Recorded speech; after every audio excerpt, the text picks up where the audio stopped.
በአሁኑ ሰዓት በኢትዮጵያ ውስጥ የኢንተርኔት አቅርቦትን በበቂ ሁኔታ የሚያገኙ ሰዎች በጣም ጥቂቶቹ ናቸው።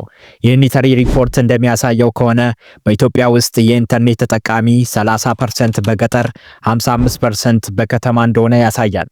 ሰፊው ማህበረሰብ በገጠራማ አካባቢ የሚኖር በመሆኑ ኢንተርኔትን መጠቀም እንደ ድሎት ነው የሚቆጠረው። እናም ይህንን ነገር እንዴት ከዩቱብ ጋር ልታያይዘው ቻልክ ልትሉ ትችላላችሁ። ተረጋጉ፣ ነገሩን ከስር ላስረዳችሁ።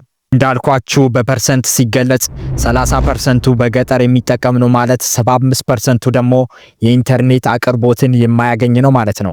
በከተማ ደግሞ 55ቱ የሚጠቀም ከሆነ 45ቱ ገና የሚጠቀም ሰው ማለት ነው። እና ስለዚህ ምን ይጠበስ ነገሩ? ይሄ ኢንተርኔት የማይጠቀሙ ሰዎች ነገ ሄዶ መጠቀማቸው አይቀርም። የዛኔ ዛሬ የምሰሯቸውን ቪዲዮዎችን ይመለከቱታል ማለት ነው። ለምሳሌ በዩቲዩብ ላይ ይገቡና የሆነ ነገር ሰርች ያደርጋሉ። የዛኔ እናንተ የሰራችሁት ለምሳሌ የምግብ አሰራር ከሆነ ስለ አንድ ምግብ አንስታችሁ ከስር መሰረቱ ዲቴል እንደዚህ ነው የሚሰራው የሚለውን በዩቲዩብ ላይ ጭናችሁ ሊሆን ይችላል። የምግብ አሰራር ብሎ ቪዲዮ ላይ ሰርች ሲያደርጉ በዩቲዩብ ላይ የናንተ ከሌሎች ጋር ይመጣል ማለት ነው። የዛኔ የናንተ ታብኔሉ ቪዲዮ በጣም አሪፍ ከሆነ የናንተን ይመለከቱታል። ዛሬ ሲሰሩ ቪው አለማግኘታችሁን አይደለም ማየት አለባችሁ። ዘላቂ የሆነ ገቢ ለማግኘት ከፈለጋችሁ ዩቲዩብ ላይ ብዙ ቪዲዮዎችን ከአሁኑኑ እየጫናችሁ መሄድ ነው። አዎ ጫን። ዩቲዩብ አይከብደው፣ ዝም ብሎ መጫን ነው። ቪዲዮዎችን በስታንዳርድ እየጫናችሁ ስትሄዱ የዛኔ ውጤቱን እያያችሁ ትሄዳላችሁ ማለት ነው። ምክንያቱም ዶላር ነው፣ ወደ ኢትዮጵያ ሲመነዘር ጥሩ ገንዘብ ታገኛላችሁ ማለት ነው። እናም የዩቲዩብ ደስ የሚለው ጎን ለጎን ሌላ ስራ እየሰራችሁ ከናንተ ፓሽን ጋር የሚሄደውን ብትሰሩ ችግር የለውም፣ ኖርማል ነው። እሺ ይሁን እና እኛ ከዩቲዩብ ምንድነው የምንጠቀመው? ይህንን ካላወቃችሁ ዩቲዩብ ባሰሩት ይሻላል። የምሬ ነው የምላችሁ። ከዩቲዩብ የምትጠቀሙት ጥቅም አለ፣ እሱን ላስረዳችሁ። ከናንተ የሚጠበቀው መስማት ብቻ። አንደኛ ዩቲዩብ ፕላትፎርሙ ራሱ ይከፍላችኋል። ይህንን ነገር በተደጋጋሚ ዩቲዩበሮች ሲናገሩ ሰምታችኋል። በዶላር ይከፍላል ዩቲዩብ። ያንን ሊከፍላችሁ ከናንተ ደግሞ የሚጠይቀው ነገር አለ። 1000 ሰብስክራይብ 4000 ዎች አወር ሰዓት ይፈልጋል ማለት ነው። እሱን ካሟላችሁ እናንተ ባገኛችሁት ቪው መሰረት ይከፍላችኋል ማለት ነው።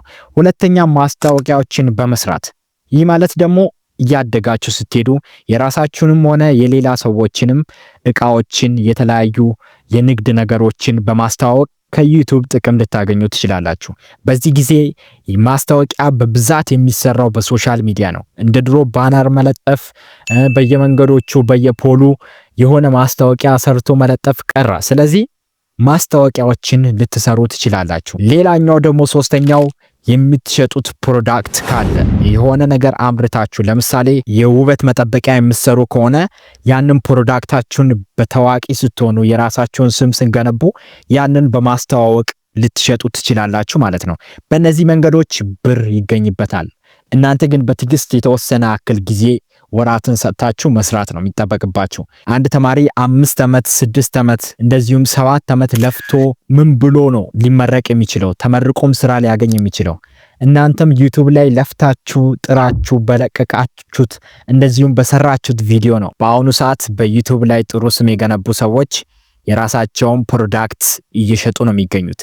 በሌላ መንገድ ብር እያገኙ ነው። በዩቲዩብ ሳይሆን በሌላ መንገድ በዩቲዩብ ላይ ማስታወቂያዎችን ወይም የራሳቸውን የሆነ ስራ በማስተዋወቅ ማለት ነው። ለምሳሌ በዮናስ ሞን ማንሳት እንችላለን። ለምሳሌ ዮናስ ሞ የራሱን የሆነ ኮርስ አሁን ይሸጣል። ያንን ደግሞ የሚያስተዋውቀው በዩቲዩብ ነው ማለት ነው። እንደዚሁም አቤል ብርሃኑ በአሁኑ ሰዓት የዩቲዩብ ምስጢር የሚለው መጽሐፍ አሳትሞ እየሸጠ ነው የሚገኘው። አቤል ብርሃኑን ብዙዎቹ ያምኑታል። ምክንያቱም ስለ ዩቲዩብ ካወራ ብዙ ሰብስክራይቦችን ከ1 ሚሊዮን በላይ ሰብስክራይቦችን ስላገኘ እሱን ሰዎቹ ስለሚያምኑት የሚሸጠውን መጽሐፍ ቀጥታ ያለምንም ድርድር ይገዙታል፣ ምንም ያክል ዋጋ ቢሆን ማለት ነው።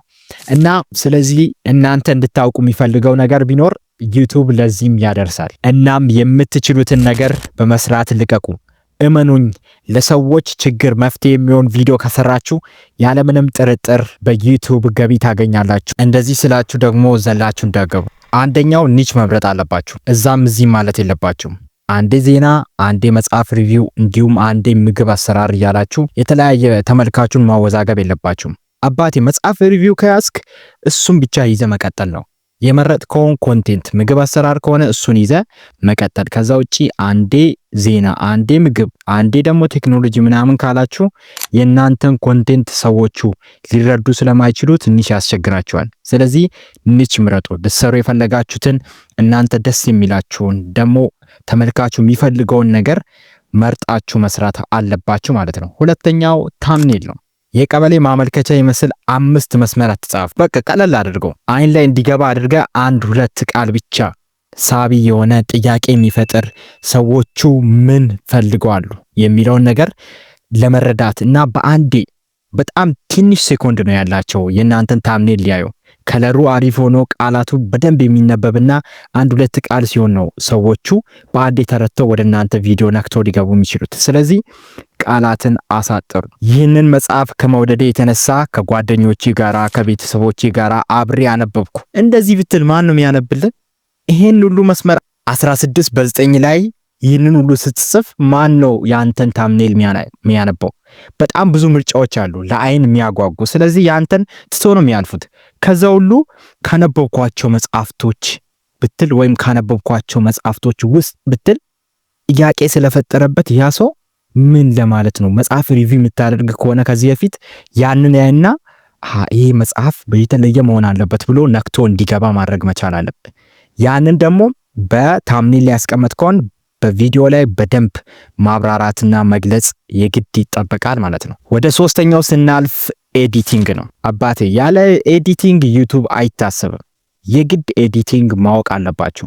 ቪዲዮአችሁን ቀርጻችሁ ለፍታችሁበት ኤዲቲንግ ላይ ከጎደለ በጣም ያስቸግራል። እኔ ደግሞ በኤዲቲንግ እና በታምኔል እረዳችኋለሁ። እናንተ ለመማር ዝግጁ መሆን ነው። በዚህ በኩል ስጋት አይቋችሁ። በቀጣይ በሌላ ቪዲዮ እንገናኛለን። ሰብስክራይብ አላደረክም ደግሞ አባቴ ሰብስክራይብ አድርገው። መልካም ጊዜ